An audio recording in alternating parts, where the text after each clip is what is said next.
ರಕ್ಷಿತಾ ಶೆಟ್ಟಿ ಮೊದಲ ದಿನದಿಂದಲೇ ಈಕೆ big boss ಮನೆಯಲ್ಲಿ ಟಾರ್ಗೆಟ್. ಎಲ್ಲರಿಗೂ ಒಳ್ಳೆಯದೇ ಬಯಸೋ ರಕ್ಷಿತಾ ಶೆಟ್ಟಿನ ಕಂಡ್ರೆ ಅಶ್ವಿನಿ ಗ್ಯಾಂಗ್ಗೆ ಒಂಚೂರು ಆಗ್ತಿಲ್ಲ. ರಕ್ಷಿತಾ ಶೆಟ್ಟಿ ಮೇಲೆ ನಾನಾ ತರದ ಆರೋಪ ಅವಮಾನ ಮಾಡಿದ್ದು ನಿಮ್ಗೆಲ್ಲ ಗೊತ್ತೇ ಇದೆ. ಆದ್ರೆ ರೆಬಲ್ ರಕ್ಷಿತಾ ಕುಗ್ಗೋ ಮಾತೇ ಇಲ್ಲ. ಎಲ್ಲ ಸವಾಲುಗಳನ್ನ ಮೆಟ್ಟಿ ನಿಂತು ಈಗ ಕರುನಾಡ ಮನೆಮಗಳಾಗಿದ್ದಾಳೆ. ಈ ವಾರ ಕಿಚ್ಚನ ಚಪ್ಪಾಳೆ ಕೂಡ ರಕ್ಷಿತಾಗೆ ಸಿಕ್ಕಿದೆ.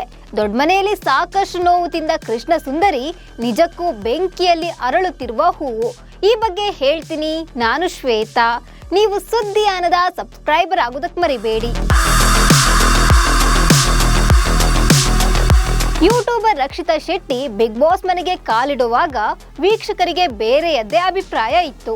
ರೀಲ್ಸ್ ಮಾಡೋರನ್ನ ಯಾಕೆ ಕರೆಸ್ತೀರಾ, ಏನ್ ಸಾಧನೆ ಮಾಡಿದ್ದಾಳೆ ಅಂತ ಇವಳನ್ನ ಈ ಶೋಗೆ ಆಯ್ಕೆ ಮಾಡಿದ್ದೀರಾ ಅಂತ ಅನೇಕರು ಪ್ರಶ್ನೆ ಮಾಡಿದ್ರು. ಕುಡ್ಲದ ಹುಡುಗಿ ಏನು ಅನ್ನೋದು ಆಕೆ ದೊಡ್ಡ ಮನೆಗೆ ಕಾಲಿಟ್ಟ ಮೇಲೆ ಎಲ್ಲರಿಗೂ ಗೊತ್ತಾಗಿದ್ದು.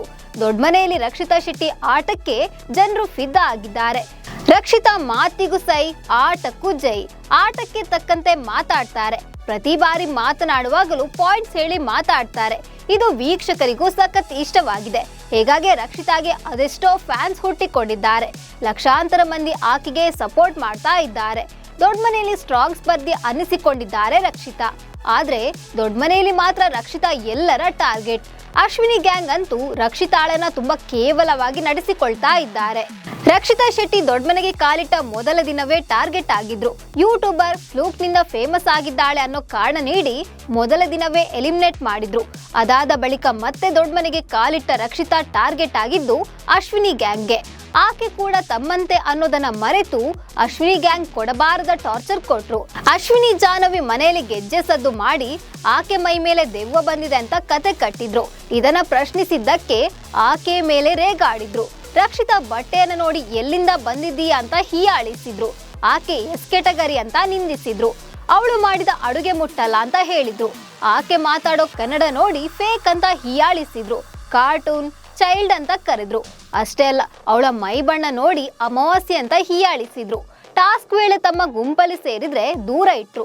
ಇಷ್ಟೆಲ್ಲ ಆದ್ರೂ ರಕ್ಷಿತಾ ಎಲ್ಲವನ್ನ ಸಹಿಸಿಕೊಂಡ್ರು. ಇದರಿಂದ ತನಗೆ ನೋವಾದ್ರೂ ಇಟ್ಸ್ ಓಕೆ ಅಂತ ಹೇಳಿ ತನ್ನ ಆಟವನ್ನ ಆಡ್ತಾ ಬಂದಿದ್ದಾರೆ ರಕ್ಷಿತಾ ಶೆಟ್ಟಿ. ಇಷ್ಟು ದಿನ ಯಾರು ತನಗೆ ತೊಂದರೆ ಕೊಟ್ರು, ಕೀಳಾಗಿ ನಡೆಸಿಕೊಂಡ್ರು, ಅವರ ಮುಂದೆಯೇ ರಕ್ಷಿತಾ ಹೆಮ್ಮರವಾಗಿ ಬೆಳೀತಾ ಇದ್ದಾರೆ. ತನ್ನ ತಪ್ಪನ್ನ ತಿದ್ದಿಕೊಂಡು ದೊಡ್ಡ ಮನೆಯಲ್ಲಿ ಚೆನ್ನಾಗಿ ಆಟ ಆಡ್ತಿದ್ದಾರೆ. ಅಷ್ಟೇ ಅಲ್ಲ, ಅಶ್ವಿನಿ ಇಷ್ಟು ದಿನ ಎಷ್ಟು ತೊಂದರೆ ಕೊಟ್ರು ಅನ್ನೋದನ್ನ ಆಕೆ ಮನಸ್ಸಿನಲ್ಲಿ ಇಟ್ಕೊಂಡಿಲ್ಲ, ವೇಷ ಸಾಧಿಸಿಲ್ಲ. ಇದಕ್ಕೆ ಬೆಸ್ಟ್ ಎಕ್ಸಾಂಪಲ್ ಅಂದ್ರೆ ಕಳೆದ ವಾರ ನಡೆದ ಇನ್ಸಿಡೆಂಟ್. ಅಶ್ವಿನಿ ಊಟ ಬಿಟ್ಟು ಪ್ರೊಟೆಸ್ಟ್ ಮಾಡಿದಾಗ ಕಾಳಜಿ ತೋರಿದ್ದು ರಕ್ಷಿತಾ ಶೆಟ್ಟಿ.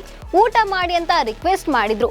ಅಷ್ಟೇ ಅಲ್ಲ, ರಘು, ಗಿಲ್ಲಿ ಬಳಿ ನೀವು ಅವರಿಗೆ ಬೇಜಾರು ಮಾಡಿದ್ದೀರಾ, ಸಾರಿ ಕೇಳಿ ಅಂತ ಮನವೊಲಿಸಿದ್ರು.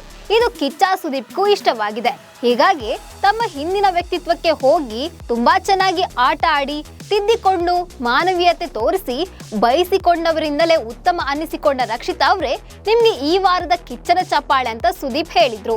ಒಟ್ಟಾರೆ ರಕ್ಷಿತಾ ಶೆಟ್ಟಿ ಎಷ್ಟೇ ನೋವು ತಿಂದ್ರೂ ತನ್ನನ್ನ ತಾನು ಬಿಟ್ಟು ಕೊಟ್ಟಿಲ್ಲ. ಅಷ್ಟೇ ಅಲ್ಲ, ಎಲ್ಲೂ ಕೂಡ ತಾಳ್ಮೆ ಕಳೆದುಕೊಂಡಿಲ್ಲ. ತನ್ನನ್ನ ತುಳಿದವರ ಮುಂದೆ ರಕ್ಷಿತಾ ಹೆಮ್ಮರವಾಗಿ ಬೆಳೀತಾ ಇದ್ದಾರೆ. ಈಕೆಯ ಆಟ ನಿಜಕ್ಕೂ ಮೆಚ್ಚುವಂಥದ್ದು. ಅಪಮಾನ, ಅವಮಾನ ಆದ್ರೂ ಜಗ್ಗದೆ, ಕುಗ್ಗದೆ ಮತ್ತೆ ಮತ್ತೆ ಎದ್ದು ನಿಂತ ರಕ್ಷಿತಾ ಬೆಂಕಿಯಲ್ಲಿ ಅರಳಿದ ಹೂವು ಅಂತ ವೀಕ್ಷಕರು ಕೂಡ ಹೇಳ್ತಿದ್ದಾರೆ. ಸಣ್ಣ ಪುಟ್ಟ ವಿಚಾರಕ್ಕೂ ಟಾರ್ಗೆಟ್ ಮಾಡೋ ಅಶ್ವಿನಿಗೇನು ರಕ್ಷಿತಾ ತಾಕತ್ತು ಗೊತ್ತು ಅಂತ ವೀಕ್ಷಕರು ಹೇಳ್ತಿದ್ದಾರೆ. ರಕ್ಷಿತಾ ಭೂಮಿ ತೂಕದ ತಾಳ್ಮೆ, ಪ್ರೌಢಿಮೆ ಕನ್ನಡಿಗರ ಮನಸ್ಸು ಗೆದ್ದಿದೆ. ರಕ್ಷಿತಾ ಶೆಟ್ಟಿ ಆಟ ನಿಮ್ಗೆ ಇಷ್ಟ ಆಯ್ತಾ? ಈ ಸೀಸನ್ ವಿನ್ನರ್ ಕೃಷ್ಣ ಸುಂದರಿ ಅಂತ ಕಾಮೆಂಟ್ ಮಾಡಿ. ನಮಸ್ಕಾರ.